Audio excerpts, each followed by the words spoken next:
thank you all very, very much. It's great to be here.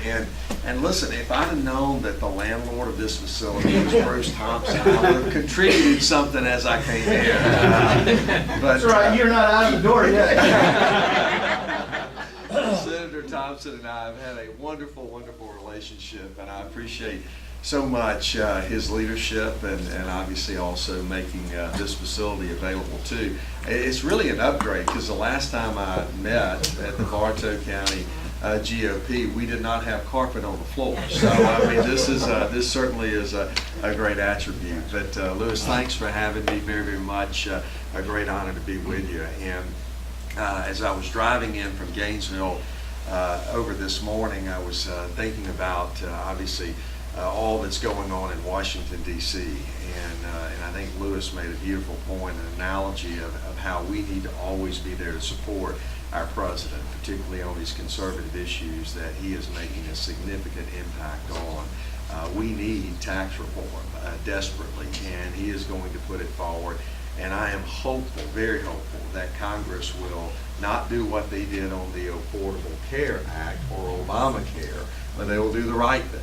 And you know, it's important that we do hold our elected officials accountable, and individuals that, quite honestly, I have respected over the years, like John McCain. I could not have been more disappointed in his action. And oftentimes, I think we have a tendency to try to make the perfect be the enemy of the good. And when people have campaigned year after year saying we're going to repeal and replace Obamacare, and then you have the chance to do it and you choose not to, that is not governing, and that is indicative of what career politicians are all about. And it's time that all of that change, and we need to support our president. I can't tell you how proud I am of his steadfast commitment every single day to show up and do and make a difference in putting our country first. I want to kind of begin this morning in making a couple of observations. Lewis introduced me and talked about 1994. When I first ran for the state senate, I was running against a Democrat, and I will tell you that we could have put the Republican Party in a phone booth back then, okay? I mean, it pretty much was non-existent by and large. Could not raise any money because no one would give money to a Republican. But what we decided to do is, I knew a lot of people in the chicken business, and they would donate me chicken. I'd get all my buddies together, we would barbecue it and sell plates for $5 a plate. And we ended up raising maybe about $20,000 to her $100,000, and won by 56% of the vote. And the reality is that I believe that Republicans always win when we run on ideas. When we run on ideas that make a difference in the lives of Georgia citizens. And so that's what I've always tried to do. And I will tell you that when I ran in 2006 for lieutenant governor, and being the first Republican state senator from Hall County, but also the first Republican lieutenant governor in Georgia, I've had the privilege of serving with two governors, both Sonny Perdue as well as Nathan Deal. And during the Sonny Perdue era, as you know, we saw a huge downturn in the economy. We had to cut over $3 billion out of state spending. And the beauty of that exercise is that you get to determine what is essential and then those things that are not essential. And you have to prioritize around those. But you also have to look to the future and look past the horizon to see what do we want our state to look like. And so that's why we cut taxes on manufacturing in specifically. And as a result of us cutting taxes on manufacturing, we now have 35% more manufacturing that exists within our state. And so public policy does have an impact on what the future of Georgia can and should look like.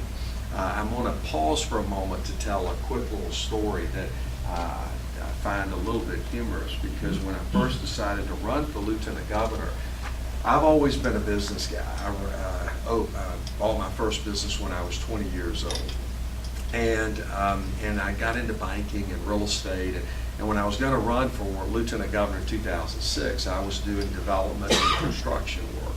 And so the guy that always did my trim work in all of my houses was a guy by the name of Lester.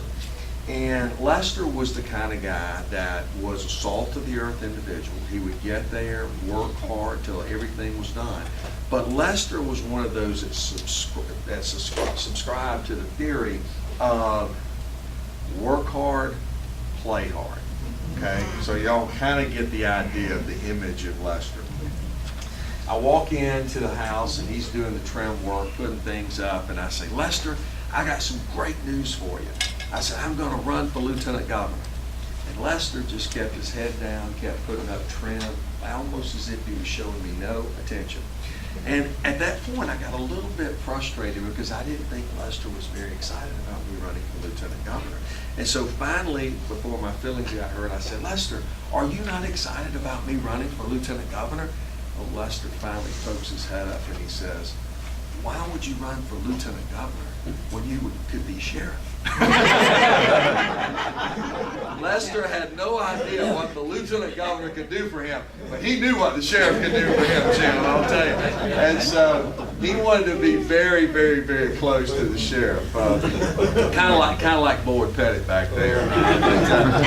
But it really has been a joy, and we've been able to really shape what the future can and will look like. And I tell people at the outset, I'm not running for governor against any one individual. I want to be very clear about that. I think if you've got to tear someone else down in an effort to make yourself look good, that's a flawed strategy. I'm not running because I want a title or I need a job, because I don't. I'm running because I want to make a difference. And the difference is really about focusing our efforts here in Georgia in a way that's going to truly impact lives, to create greater economic prosperity. Georgia's expected to grow by 4.5 million people in less than 15 years. Now I want you to think about that for a moment. 4.5 million people in less than 15 years. That's the size of South Carolina coming on top of Georgia. Now, if they're all Gamecocks or Clemson Tigers, we're going to send them back. Okay, all right? But what excites me about that 4.5 million people is, as governor, you have the opportunity to shape and to plan what that growth is going to look like. And certainly, we know that we are going to need more infrastructure across our state. What the I-85 bridge collapse demonstrated to us as a state is that our infrastructure was basically built for about half the size of the population that it is today. But the other thing it taught us, which is the most important thing maybe, is that when you get government out of the way, you incentivize the private sector to do what they do best, you can build a bridge back in 45 days. You know? And that's exactly what we did. I called the commissioner up the night that it happened, and I said, don't ask for permission, ask for forgiveness. Get the bridge back. And so sure enough, we were able to do that. But we do have to be focused. Every business I've ever been involved in, and there have been a lot of them over the years, I was never able to cut my way to prosperity. I always had to grow my way to prosperity, okay? And you have to make strategic investments. You have to be good stewards of the resources that are there. You have to look at a balance sheet, because I'm telling you, with what we've gone through, we have made some good investments. But oftentimes, government is not as responsive as it needs to be. And so when we're talking about building out the infrastructure that we need, the roads and the bridges, we've got to be disciplined in that commitment. And so I've said I want a 10-year strategic plan focused around where our needs are. We need to score every single road and every single bridge to say where are the ones that need fixing first, and work our way from worst to first, and have a strategic plan around that. When we're building out new infrastructure, when we're sitting in congestion, those are all areas where you score and you work towards improving it. And that's what our focus is going to be. And we've got to be willing to go under, but we also have to be willing to go over and around if required. And so building that infrastructure to sustain the kind of economic growth that we're going to have is going to be critically important. But we also have to build out the rural broadband across our state. You know, you no longer are bound by bricks and mortar in terms of your ability to do business. You can do business anywhere in the world from any corner of this great state if you are connected to the superhighway. But sadly enough, there are too many people that are not in our state. And so we outlined a very free enterprise way of expanding out broadband across our state that's going to have a tremendous impact. But the second thing I want to touch upon is to have greater economic prosperity where no one is left behind. You really have to focus on education. And I cannot be more proud of Fred and you guys for what y'all are doing here in Bartow County. You guys have stepped up in a big way, and it's made a tremendous impact in this community. I believe just the other day I got a call from an individual, sadly enough, Puerto Rico, and his business is a manufacturing company, and it was totally destroyed. He is looking at a facility in Swainsboro. And I was excited about the call because, one, we need economic prosperity in Swainsboro. And as I was visiting with him, I thought we were going to talk about tax incentives. I thought we were going to talk about, you know, a whole host of things about making this deal become a reality. But do you know what he did? He didn't ask any of those questions. First question he asked was, what does the workforce look like in Swainsboro? Okay, when I wake up this morning, roughly 100,000 jobs are open in our state. 25% need a 4-year degree, but 75% need an industry certification from our technical college, or they need a 2-year degree from our technical college. That's a fact. That's a reality. And a one-size-fits-all educational system that says every kid needs to be on a path to go off and get a 4-year degree is not one that is meeting the workforce needs that we have in our state. That is why I committed myself to the College and Career Academy network across the state, which you guys have adopted. And we, through a grant process, open about 3 of those a year. And today we have 40. Next year we'll have 43. But when I'm governor, we're not going to have 43. Every kid's going to have access to a college and career academy. And the reason this is important is because fundamentally, we have demonstrated that when you allow kids to explore the different career pathways that are available to them, 20 to 30 different ones, that they can then find what they're passionate about. And when they find their passion, then they become more focused and disciplined in carrying out those duties. I love the story of this young guy who was being raised by his grandmother. And he was a very smart individual, but honestly, he was not being challenged in the traditional school. And so as a result of that, the counselor said, why don't you try the College and Career Academy there in Coweta County? And he says, well, sure, I'll do that. And he did. Immediately, he began to gravitate towards robotics. He actually got so excited about robotics that he invented the first nuclear robot in high school in the country. Wow. He then began to apply himself even more in a traditional environment. He graduated with honors, got a full scholarship to Georgia Tech, graduated there with honors, and today he's at NASA. This is a kid who was on the verge of dropping out of school, but we created an environment that now has a student fighting to get in versus fighting to get out.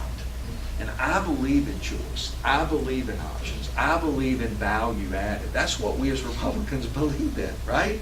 Not that government has the solution, but that you, given the right choices, will make those choices that are good for you and for your family and for generations to come. And with education, we've had a one-size-fits-all.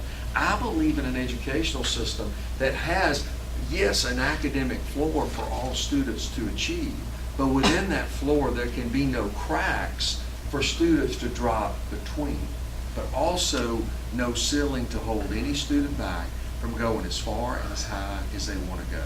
Are we going to need more eminent scholars? Yes. Are we going to need more Rhodes Scholars? Sure. Doctors? Yes. Lawyers? I'm not sure. But we're also going to need more dental hygienists, radiology technicians. We're going to need more plumbers, electricians, all of those. And what do we believe as Republicans? We believe in celebrating all forms of work, because all work that's honest work is important work, okay? Right? And not that we are stereotyping to say, well, the doctor has more value than the plumber. I love this story because the doctor has a problem with his plumbing. He calls up the plumber comes over, fixes his problem. Doctor looks to the plumber and says, how much do I owe you? The plumber says, that'll be $500. And the doctor immediately is like, $500? You were here for less than an hour. You're charging me $500 an hour. I'm a doctor. I don't make $500 an hour. Plumber looked at the doctor and says, well, when I was a doctor, I didn't make $500 an hour. But both of those professions add value, right? They add value.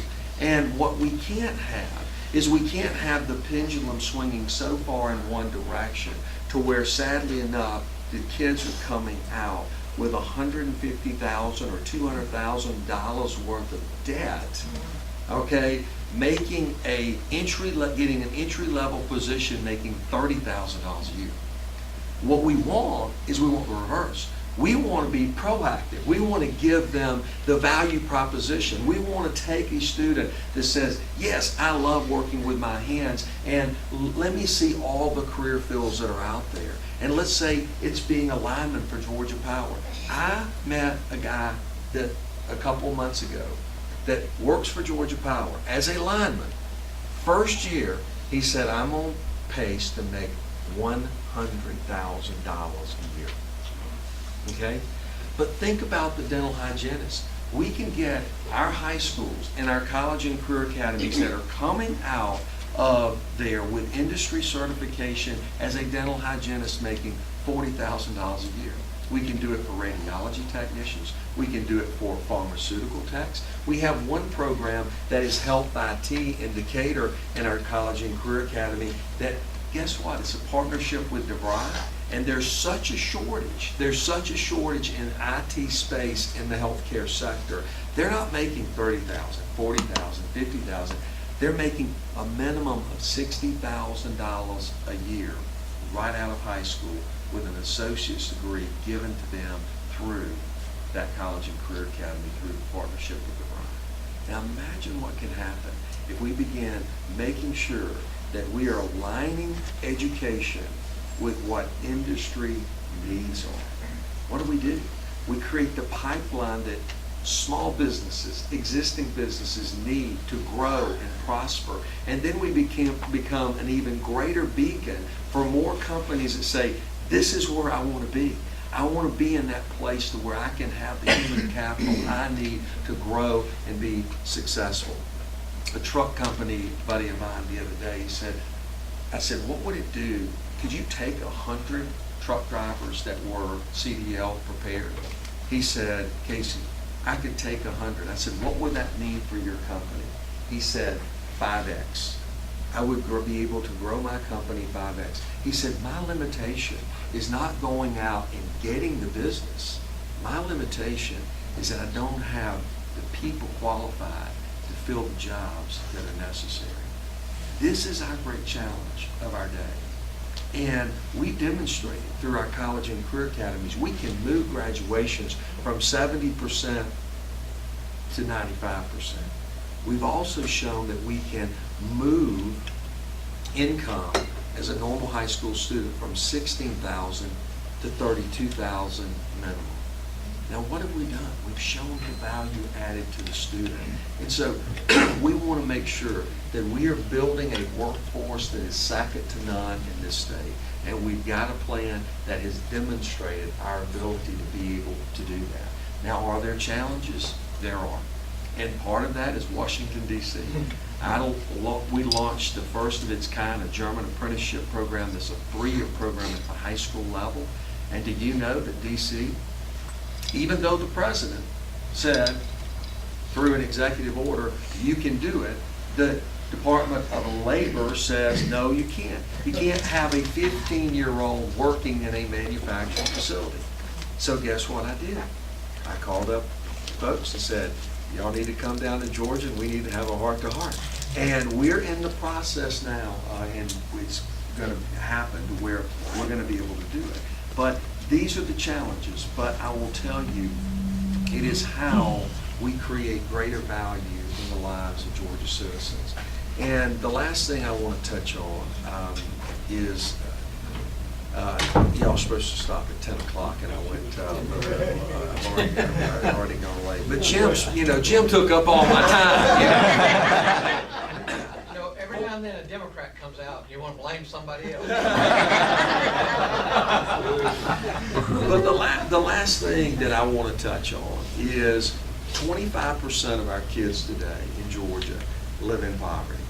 25%. We have 40 counties in Georgia that have 40+% poverty rates. Now I want you to think about that for a moment. This is a real problem, and Jim alluded to it. And parents need to step up and be parents. All right? There's no doubt. But we also have to be mindful that we have a generation of people that have been so reliant upon and dependent upon government services that it's created sadly enough, a way of life. And that's got to be broken. And in order to break it, we have to give an alternative by which they will choose. And I believe that education is the great equalizer. No matter where you come from, no matter what your circumstances, you can gain the knowledge and the skills that you need in order to be self-reliant. And we certainly need to be doing that as Republicans. We need to break that cycle. And that's why education is so important. But I also know that the set of circumstances that those kids are living in a daily basis, they're real. And we can turn a blind eye to it, or we can say, we got to solve these issues. And we do community resource centers that we promote across the state. So for that kid that doesn't have the parental involvement, I believe that we can engage not-for-profit organizations through mentoring to come in alongside and to help that particular student, to come alongside and say, we believe in you. We know that you can get there, and help them get there. That's how you break the cycle. And for those kids that sadly enough don't know where their next meal is going to come from, we can also use not-for-profits to do backpacks and put food in there to ensure that they have the food they need over the weekend, because during the week, the only good meals they have is when they're at school. And these are the ways in which we begin breaking that cycle. Now, it's not more government assistance. It's incentivizing them to be self-reliant. The reason that I'm so passionate about that piece of the puzzle is because, one, it's a major problem within our state. But two, is because I know what that feels like. My dad left when I was 3 years old. My mom raised me by herself. Most of those early years were spent in a little single-wide trailer. And I can tell you, I remember specifically walking in and seeing my mom kneeling by her bed, praying to God for his provision. I also witnessed her working 2 jobs to make ends meet. You see, what my mom taught me was the value of hard work, perseverance, and a love for God. And I've never forgotten those values. Now, the reality is what she really did is she made a sacrifice. She made a sacrifice for me. And as born-again believers, that's what we're called to do each and every day, is to be that example. And I will tell you that those sacrifices she made for me afforded me the ability to be where I am today. And I want this time to matter. I want to make a difference. I want to give back to a state that has given me so very much. And I will tell you, if our focus is always about on trying to do the very best that we can for our neighbor, and not thinking that life is all about self, but life is truly about others, that's when we find the greatest that this world has to offer. And so that's the kind of example that I want to be each and every day. That's the kind of governor I want to be. And I will tell you that my commitment to create 500,000 private sector jobs in the first 4 years, it's a big, ambitious goal. But I'm telling you, we can get there. And the $100 million tax cut in the first 100 days is a big, ambitious goal, but we can get there. It's a tax cut for everyone. But more importantly, for the family of four, the first $17,000 of their income is tax exempt. Is it going to help everyone? Yes, but it's going to help as a percentage those that are on the lower end, to incentivize them to understand what the trampoline, the springboard looks like to lift them up. But we're also going to make sure that we put economic development liaisons in every single agency, so no one is siloed off, but everyone is focused like a laser on getting businesses open, jobs created where people can be employed. That's the kind of rising tide that we want. And by building a workforce that is second to none, we will continue to be a beacon, and we will be true to our conservative principles, and that is not having people turn to a life of crime or a life of dependency on government, but being self-reliant, self-dependent, or being dependent upon their abilities. And imagine a day that we literally were doing all these things in such a way, and our churches, our communities, our workforce, all these things were working in tandem. And we went to the jail, and nobody was in the jail. Wow. Because they all went to work. Imagine going and looking at social services where there is nobody in line to receive food stamps Wow. because they all have a job. That's what we believe in, and that's what we want to be committed to. And so I'm very, very honored to be here with you today. We've got a number of folks from our campaign. We would love for you to sign up, be a part of our movement. We have organized in 159 counties now. We have well over 1,200 people part of that movement across the state, which is very, very significant.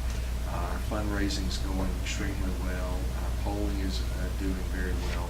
But we cannot take anything for granted. We got to work like we're 10 points down each and every day, and that's what we're going to do.